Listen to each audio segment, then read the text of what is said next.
On va s'intéresser à nos voisins, comme nous le faisons chaque jour dans cette chronique sans frontières. Là, notre voisin allemand, vous savez probablement que c'est un pays qui est en plein bouleversement démographique. C'est un pays qui vieillit à vitesse grand V.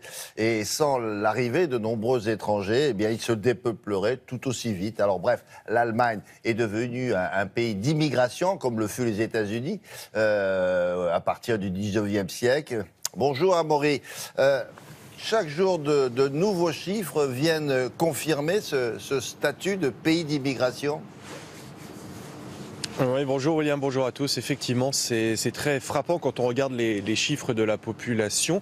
Sans l'immigration, le pays, l'Allemagne, tenez-vous bien, eh bien, perdrait 1 million d'habitants tous les ans. Et c'est bien grâce aux étrangers que la population allemande a augmenté l'année dernière, plus 700 000 personnes pour dépasser 82 millions d'habitants. L'Allemagne est un pays d'immigration, mais ces étrangers souvent restent étrangers très longtemps. Ils ne sont pas allemands. S'ils veulent obtenir la nationalité allemande, ils vont devoir s'engager dans un processus très long, très difficile, soumis à de multiples conditions. Il faut bien sûr séjourner légalement dans le pays au moins 8 ans. Il faut apprendre et maîtriser l'allemand. Il faut subvenir à ses besoins et à ceux de sa famille. Il faut aussi passer toute une batterie de tests parfois assez compliqués. Donc pour ceux qui arrivent au bout de ce chemin, et ils sont à peu près 100 000, 110 000 tous les ans, eh bien cette cérémonie de naturalisation est un moment très particulier, comme on va le voir dans ce sujet réalisé avec Brice Boussoir et Michaela Vert. Elle a longtemps attendu ce moment. Après 15 ans passés en Allemagne, Sabrina a le sentiment d'être enfin arrivée au bout de son périple. Aujourd'hui, elle est officiellement allemande.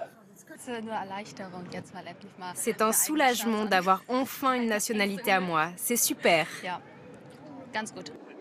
À la mairie de Hambourg, ce jour-là, ils sont plus de 500 venant des 4 coins du monde à être naturalisés. J'ai trouvé un bercail ici. Je suis tombée amoureuse de cette ville. Je suis heureux et ça, c'est déjà bien. Je me sens bien ici, comme à la maison. Sabrina est arrivée d'Afghanistan à l'âge de 8 ans. Sa famille s'est intégrée rapidement. Elle a fait des études de pharmacie. Aujourd'hui, elle parle l'allemand couramment. Elle vit comme une Allemande.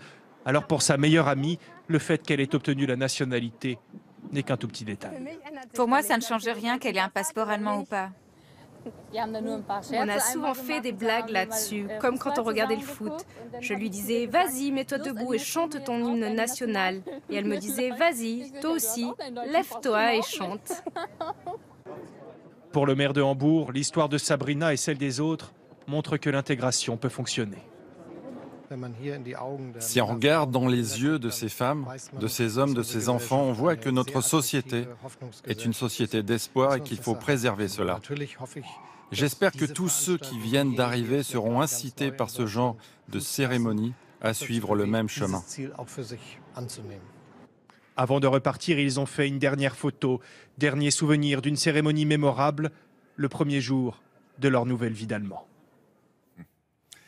Amaury, pour terminer, est-ce qu'il y a en Allemagne un débat comme chez nous récemment sur la double nationalité ou pas ? Alors c'est même un débat assez ancien, William. En fait, la double nationalité a très longtemps été interdite ici en Allemagne, sauf pour les citoyens européens. La loi a été changée en 2014 seulement pour les enfants de citoyens non européens qui sont nés ici en Allemagne. Une mesure qui s'adressait d'abord à la communauté turque, une importante communauté avec plus de 3 millions de membres. Avant, les jeunes Turcs qui étaient nés ici, qui avaient grandi ici, eh bien, devaient choisir à leur majorité l'une des deux nationalités. Ça les plaçait souvent devant un choix quasiment impossible. Alors plus globalement, il faut bien dire aussi que la société allemande a toujours été assez rétive à cette idée de double nationalité, mais peut-être va-t-elle évoluer peu à peu, alors que le pays, on l'a dit, est devenu aujourd'hui un pays d'immigration, un pays dans lequel 1 habitant sur 5 a aujourd'hui des origines étrangères. Merci beaucoup Amaury, à bientôt cette semaine.